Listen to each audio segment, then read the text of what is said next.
किसी ने क्या खूब कहा है कि मेहनत ऐसी करो कि कामयाबी शोर मचा दे। और आज हम ऐसी कामयाब महिला देश की राजधानी दिल्ली की पायल चटर्जी की बात कर रहे हैं। जी हाँ, जिन्होंने हाल ही में मिसेस ग्रैंड इंटरनेशनल ब्यूटी प्रतियोगिता 2024 में फर्स्ट रनर अप का टाइटल जीतकर देश का नाम रोशन किया है।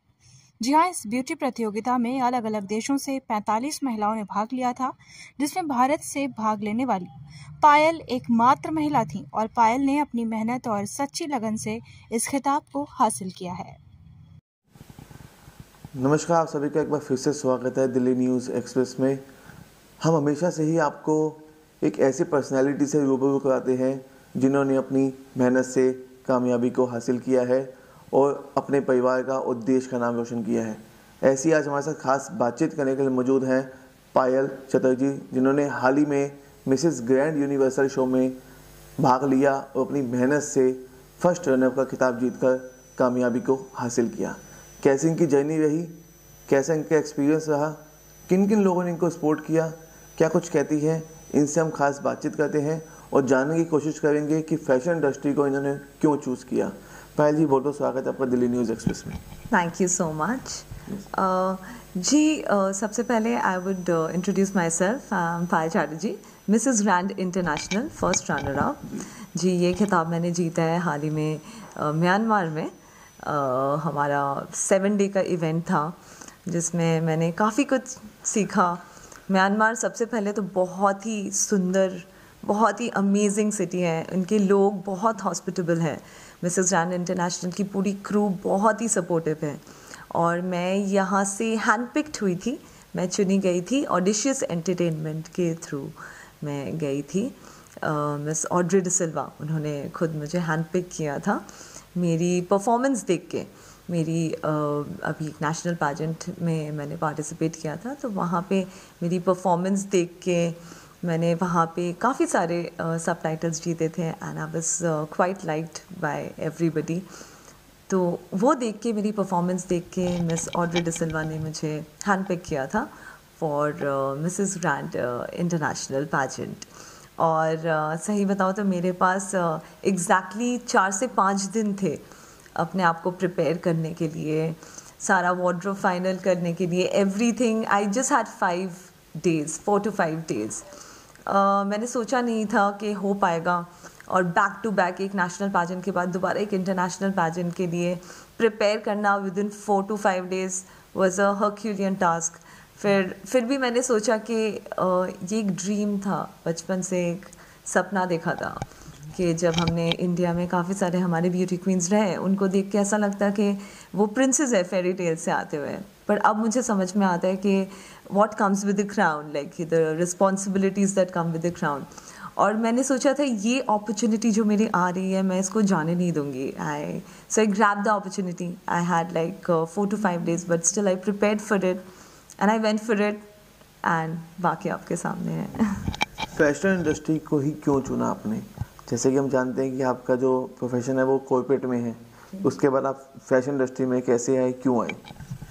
आई वुड से कि पैजेंट्री और फैशन इंडस्ट्री में थोड़ा बहुत अंतर है। मैं ये नहीं मानती हूँ कि पैजेंट इंडस्ट्री का मतलब है कि आपका फैशन इंडस्ट्री है, क्योंकि हमारे काफ़ी सारे ब्यूटी क्वींस रहे हैं जो अलग अलग, सिर्फ मैं ये नहीं बोलूँगी उन्होंने सिर्फ फैशन इंडस्ट्री में कामयाबी हासिल की है, उन्होंने हमारे देश को रोशन किया, नाम रोशन किया और भी बहुत सारे फील्ड्स में।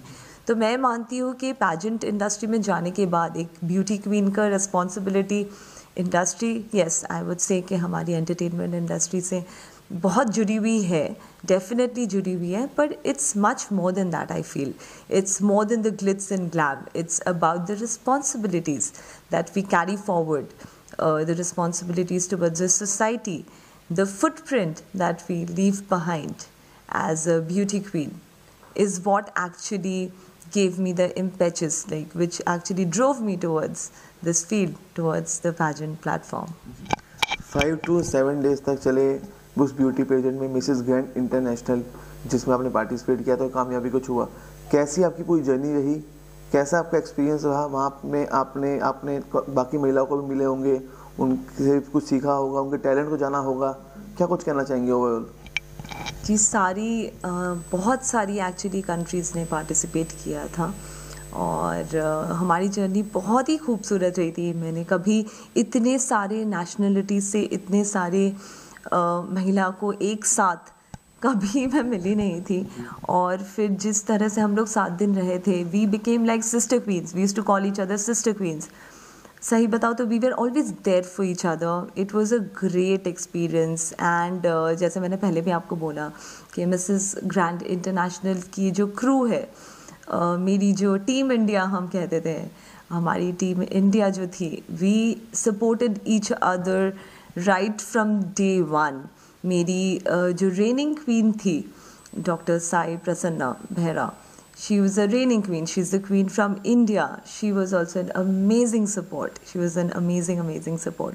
और हमारे वहाँ पे और एक पैजेंट भी हो रही थी, तो उनमें भी जो सारे कंटेस्टेंट्स थे, सारे जो हमारे सिस्टर क्वींस थे, we always staying together under one roof, like inside one hotel. फिर हमारी journey right from the beginning, सुबह हम लोग उठते थे, लाइक हमारी रिहर्सल शुरू होती थी 7 बजे, और 7 बजे से लेके रात के 1-2 बजे तक हम लोग सिर्फ प्रैक्टिस, या तो हम प्रैक्टिस कर रहे हैं या फिर हमारा कोई ना कोई कॉन्टेस्ट चल रहा है या कुछ ना कुछ हो ही रहा है। तो वो जो एक्सपीरियंस था, इट वाज अनपैरेलल्ड। वो एक्सपीरियंस मैंने कभी, इट्स अ ग्रेट एक्सपीरियंस। हम लोग वी वर सो एंथुसियास्टिक कि हमें पता है कि we all are competing with each other, but still we are supporting each other and we were giving our best. मैं 4 दिन का आपको समय मिला था अपनी तैयारियों करने पे। जब फिनाले के दिन आपका स्टेज पे नाम लिया गया और फर्स्ट रनर-अप का, तो उस टाइम का मोमेंट कैसा था आपका? सही बताओ तो मैं तो 7 दिन तक बिल्कुल नहीं सोई हूँ। एक तो टाइम नहीं मिलता था, और उसके बाद इतनी ज़्यादा एंग्शियसनेस बोलूँ या फिर मैं ये बोलूँ कि इतनी ज़्यादा एक्साइटमेंट थी टू रिप्रेजेंट फिनाले डे तक पहुँचते पहुँचते। नींद तो मैंने 7 दिन में बिल्कुल नहीं सोई है, मैं आपको सही बता रही हूँ क्योंकि नींद एक तो टाइम भी नहीं था और पूरी भी नहीं मतलब हो ही नहीं सकता, क्योंकि so much excitement you have कि आपको परफॉर्म करना है, आप कैसे करोगे, क्या क्वेश्चन क्या होगा। तो फिनाले डे तो मैं बचपन से मैं स्टेज पे आते ही मेरा अलग ही, लाइक लोग होते हैं ना कि बोलते हैं कि स्टेज पे आके कॉन्फिडेंस थोड़ा लो हो जाते हैं, थोड़ा नर्वस हो जाते हैं। मैं स्टेज पे आके I am there, when I hit the stage I am there, I know that I am going to perform. तो स्टेज फियर तो मेरी नहीं थी, और फिर मैं एंकर भी रह चुकी हूँ, पब्लिक स्पीकर भी रह चुकी हूँ पहले, तो वो स्टेज फियर तो बिल्कुल नहीं थी। इनफैक्ट स्टेज देखते ही, ऑडियंस देखते ही एक अलग ही जोश आता है मेरे अंदर। तो वो, पर जब हम लोग फाइनाले में लाइक धीरे धीरे हम गए, पहले हमारा डांस परफॉर्मेंस हुआ था, एक नेशनल कॉस्ट्यूम राउंड हुआ था। तो ये सब करते करते फाइनली जब टॉप 8 का नाम बुलाया गया था, तब मेरी थोड़ी एंग्जाइटी, आप बोलो नर्वसनेस बढ़ने लगी। तब मुझे लग रहा था अब क्या होने वाला है, अब क्या क्वेश्चन क्या आएगा। बट जो मेरी क्वेश्चन भी आई थी, फिर उसके बाद मैंने आंसर भी अच्छे से कर लिया था। सबने बहुत ज़्यादा अप्रिशिएट किया था। वो पता चल जाता है ऑडियंस के रिएक्शन से भी कि आपको अच्छा लग रहा है, लाइक लोगों को अच्छा लग रहा है आपका performance.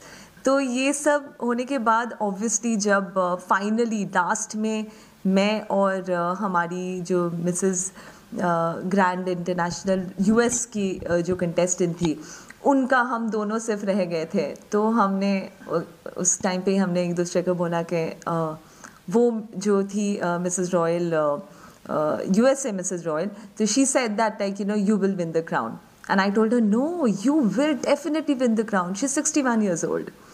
So I had immense respect for her। तो हम दोनों एक दूसरे के हाथ पकड़ के हम सिर्फ एक दूसरे को यही बोल रहे कि she was telling me that you will win the crown, I was telling her no, you will win the crown, don't worry। So वो जो फीलिंग थी ना, तो I knew that like we both are there कि अब जो भी होगा like we'll be happy, because it was a moment of gratitude, that it was a feeling जो बचपन से आपने जो सपना देखा है, that feeling was great। हर कामयाब महिला के पीछे किसी ना किसी का हाथ होता है। अगर मैं आपकी कामयाबी के पीछे बात करूँ तो किन किन लोगों ने आपको सपोर्ट किया और क्या कुछ करना चाहेंगे उनके लिए?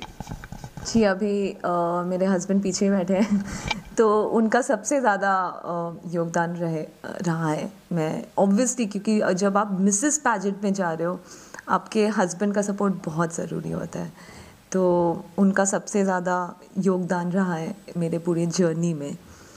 उसके साथ साथ मैं ऑब्वियसली बोलूँगी कि मेरे मम्मी पापा ने सबसे पहले तो उनके लिए it's a different field altogether, तो I wouldn't say that they were very excited.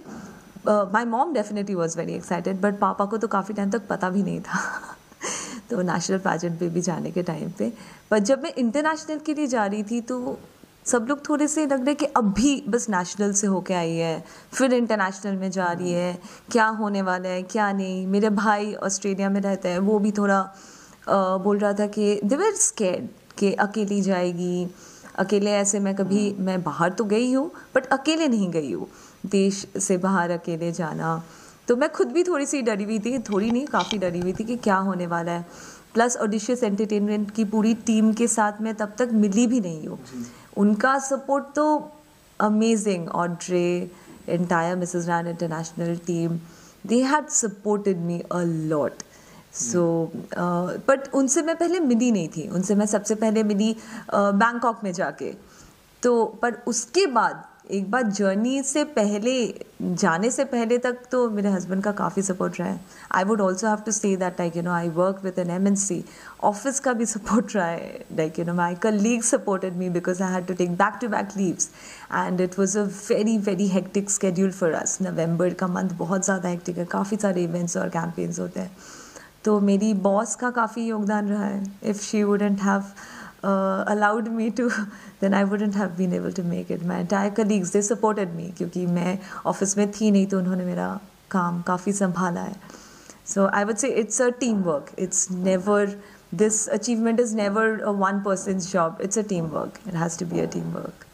अब मैं फ्यूचर गोल्स को लेके बात करूँगा, खासकर फैशन इंडस्ट्री में क्या कुछ आपके अब गोल्स हैं, क्या कुछ आप करने वाले हैं? जी सही बताओ तो मेरा मोटिव पैजेंट इंडस्ट्री में आने का, ये पैजेंट में पार्टिसिपेट करने का यही था कि I wanted to represent my country in the global platform. मेरा focus, and I always wanted to keep like a very laser sharp focus and clean intentions. यही मेरा ऑब्जेक्ट, मेरा उद्देश्य तो यही था। This is what was my motive, my objective. आगे I am sure I will be grateful कि मेरे पास मैं जो काम करना चाहती हूँ, मैं I will do it with clean intentions, very clean intentions, and I will give my 100% in whatever I am gonna do next. Of course I am very, मैं अपने कंपनी में जो काम कर रही हूँ उनके साथ भी मैं 8 साल से जुड़ी हुई हूँ, और वहाँ पे भी मेरा एक जो मैं ब्रांड मार्केटिंग मैनेजर हूँ, तो मुझे लगता है कि वो कंपनी मेरी ब्रांड है। मैं ये कभी नहीं सोचती हूँ मैं काम कर रही हूँ, मुझे लगता है कि वो मेरी खुद की बेबी है। सो वैसे ही मैं काम करती हूँ। तो मैं जो भी काम करती हूँ मैं बहुत ही क्लीन और बहुत ही दिल से करती हूँ। I give my 100% in whatever I do. So I am sure whatever I do next also I will give my best, and I dream a lot.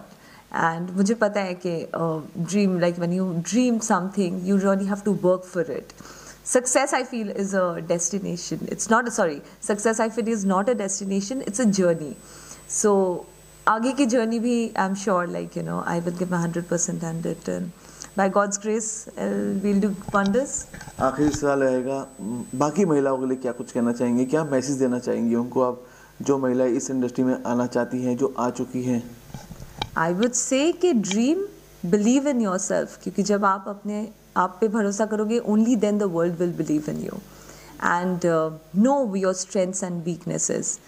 Compete with yourself, क्योंकि जब आप अपने साथ compete करोगे, only then you can bring out the best in you. So know your strengths and weaknesses and chase your dreams. Never have the guts to chase your dreams. Don't be afraid. Thank you so much ma'am, हमसे खास बातचीत करने के लिए, अपना experience share करने के लिए। और हम आशा रखते हैं कि इस इंटरव्यू को देखने के बाद बाकी महिलाओं में भी जान आएगी और वो भी अपने सपनों को पूरा करने के लिए अपने जिस भी वो फील्ड में है उसमें कदम रखेगी, अपने सपनों को पूरा करेगी।